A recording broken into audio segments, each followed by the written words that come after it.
Hey friends, it's been a while, so I'm pulling double duty today.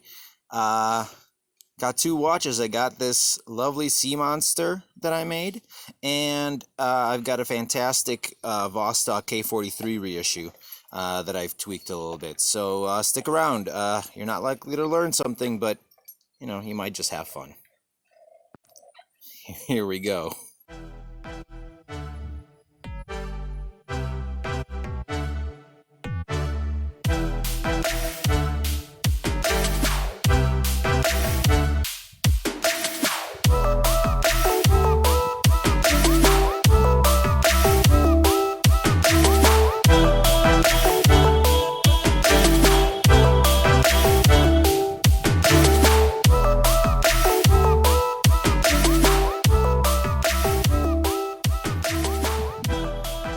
Hey, welcome back, my watch friends. As I said, it's been a little while. I've been preoccupied with some other pursuits and life.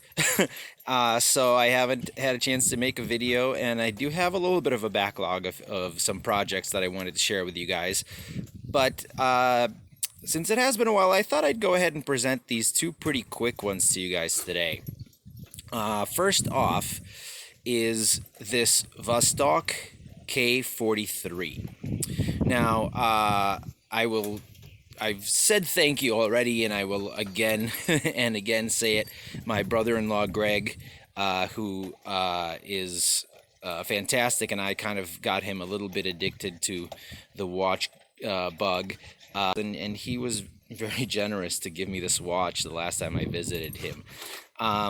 And I really enjoy it. Now, this is not exactly stock, and I'll go over what I modified on it shortly. But at its base, this is a great watch. It does have a bit of history, so let me get into that just a bit so you guys have an understanding. The initial appearance, as you look at it, really kind of looks like a pilot watch, which technically it is not. Despite this massive onion crown on it and just the large size with the numbers and everything like that. Technically, this is an homage to the original K-43 watch, or the Type 1 watch produced by the first state watch factory, the Kirov watch factory in the USSR. The K-43 was actually the very first watch that was produced by the USSR. And as the history goes, Stalin, as part of his 5-year plan to industrialize and modernize the Soviet Union, wanted to produce timepieces there in the USSR. There was a shortage, as he saw it, of good precision timepieces, and he wanted them to be produced locally. Importing them was more expensive, and he wanted the population of the Soviet Union to be able to all have access to a quality timepiece. Out of that came the very first Soviet watch, which was the Type 1, also known as the K-43. Now, the K-43 initially was not a wristwatch; it was a pocket watch. In fact, I personally assumed that K-43 stood for Kirov, as in the Kirov factory, which was the first state watch factory, and 43 being the year that it was released. Kind of like, how the AK-47, right, the automatic weapon of Kalashnikov, produced first in 1947. This is absolutely not the case. The K-43, or the Type 1, was produced first in 1935, and the designation stands for K for karman, which is the Russian word for pocket, and 43 is 43 millimeters, which was the diameter of the movement itself. So there you go. I guess maybe you did learn something after all. And in the 40s, during World War II, they were converted into pocket watches by the factory. Wristwatches by the factory, and issued to officers and soldiers. I really don't know the exact history there, but I do know that they produced them as as wrist watches, and here you can see a few pictures of the original pocket watch there, and then here is you can see here is the wristwatch version, and you can see the subdial moved over to the 9 o'clock position. So that's kind of the history behind it, and that is why this is where this watch came from. Now, here is a bit of a nuance that I think is kind of funky. Vostok was never actually part of the first Moscow, or the first state and first Moscow watch factory. The company that ultimately became Vostok started as the second Moscow watch factory, and during the war was evacuated to Chistopol, the city of Chistopol, where it is now based. And thus, the Kirov watch factory really didn't have anything to do with Vostok, other than they were both under the umbrella of the Soviet government. So it's a little funky that they are the ones who are producing this watch, and not Polyot, which is directly related to the first Moscow watch factory. But you know what? It's all good. It's all good, right? The watch itself is fantastic in design. It's super durable. It isn't automatic. The case is just kind of rugged and solid, and I am absolutely in love with this crown. It's so huge and ornate and just easily grabbable and just fun.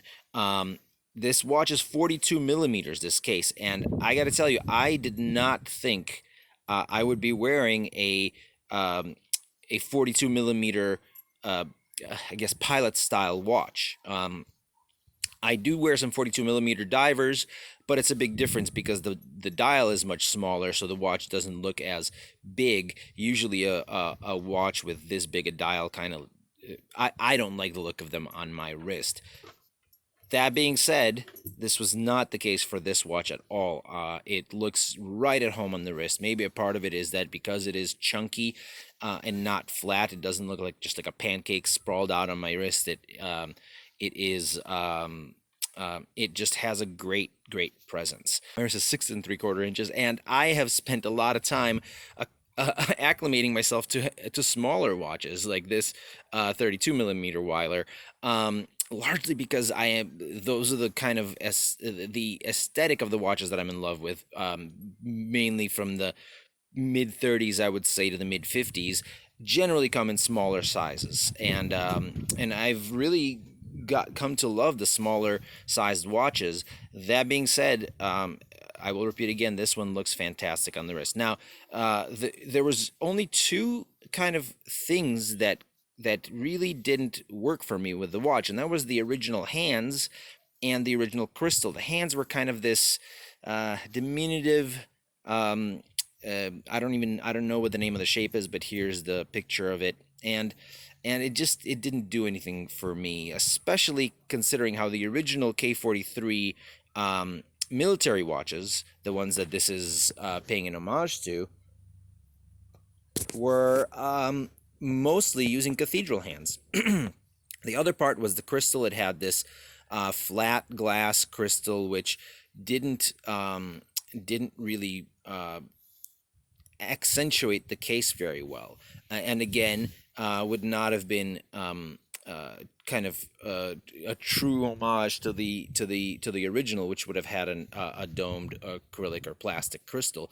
So basically, these are the two things that I immediately thought needed to be done. I went to Esslinger, and this is a 36.5 millimeter pocket watch crystal with a low dome. It just fits very well on with the case. The dome is not too high. It accentuates the case, I think, and just brings the whole thing a little bit more together. And I was lucky enough to come across an Etsy shop with a gentleman in Russia who by himself makes these Cathedral hands for the Vostok movements. He is a fantastic gentleman. His customer service is top notch. He responds to questions very quickly. I'll put up his shop here because I don't remember it right now as I'm talking, but I'll edit that in post, as it were. So with just these kind of small little changes, I think this really completes this watch. As I said, it's a fantastic piece. Let me throw it on the wrist, give you guys a quick wrist shot so you see what I'm talking about with its presence. And so here it is. As I said, my wrist is 6 3/4 inches around, and the watch just fits very nice. I don't think I could go any bigger than this. I don't, like to 44 or anything higher. But as it stands, it really sits very nicely, and it has such a great rugged kind of feel, a military watch feel. So I think they really knocked that out of the park with this one, and finally kind of went in a direction slightly different from their typical amphibia and commandeersky fare. Now, just for the purposes of comparing and contrasting, I left the Weiler on the wrist here, and you can see it's quite a difference. It's kind of got a father and son kind of look to it, as the Weiler also has kind of a nice big crown that stands out. And both obviously in around the same era, as far as the design themes are from the same era. The Weiler actually is from the 40s, and the K-43 would be inspired by the watch from the 40s. All right, moving on. Up next, I've got the Sea Monster. Now, I can't be the first one I thought of this. I know I'm not. But I have wanted to do a Sea Monster in some form or another pretty much since I started tinkering with watches. I initially was thinking of doing like just a straight up Seamaster homage, but have a dial designed where the letter Omega looks a bit like an octopus or something like that. So, and then write Sea Monster underneath it, which is all in good fun. But then that just seemed too contrived once I realized that Seiko makes a monster, and of course Omega has the Seamaster, and if you combine the styles together, you get a Sea Monster. I know. I'm a little slow on the uptick sometimes. In any case, I think this is one of the better looking combinations that I've seen for this case. So what we have here, this is actually not a Seiko monster. This is one of those Norsk homages, Norsk Monster homages that comes with the NH35 movement. These, I think, actually were like a small run that someone did produce for the Swedish Olympic team. At least that's what it says in their eBay shop. I don't know much of the story behind it, but they are nice homage. They are, the cases are of good quality. The bezel has a very nice tight action, a very kind of satisfying click to it. So that was something I was very happy with. One big difference, if you guys are getting one of these Norsk divers, Norsk monster homages, and want to do anything with the case back, beware that this is not the regular sized Seiko case back. This case back is bigger. I don't know if it was done that way to accommodate other movements or whatnot, but for some reason, the people behind Norsk decided to go with a bigger case back. It does allow for a bigger display window, which is cool because you see more of the movement if that's your kind of thing. But in any case, it's something to be aware of. Now, the dial and hands come from Raffles. The dial has this lovely aged loom to it. The hands did not, and I had to match that. It's done with skin tone alcohol based markers, alcohol art markers. They work fantastic for this. They dry quickly and absorb very well. You're not stuck with like little bubbles of water or whatever that have to dry over time that you do with the coffee method, and you end up kind of with an uneven loom job. So I've seen other modders do this. I didn't come up with the idea. These alcohol-based markers, they're really not very expensive. I think $15 what I paid for a relatively large set with a whole bunch of different skin tones. That was the main kind of thing. They come in tons of colors, more colors that I could name. So that's what we have. I am very happy with how this looks, and I mean, I guess I don't have much more to say about it. I'll go ahead and put this on the wrist also, because I think it really has a sharp look on the wrist. All right, now here it is. Now, kind of as I mentioned earlier, this is also 42 millimeters. But as you can see, because the dial itself is smaller because of the large bezel, I feel like it looks smaller on the wrist. Now, in other ways, it looks chunkier because it really is a monster, pun intended, I suppose. But different, and from just the top, I think it has a slightly smaller look than that than the Vostok. Now, if anyone's interested, I am actually selling this one. I put it together as an experiment. I'm asking $220. Let me know what you think. If you're interested, just go ahead and shoot me a comment below.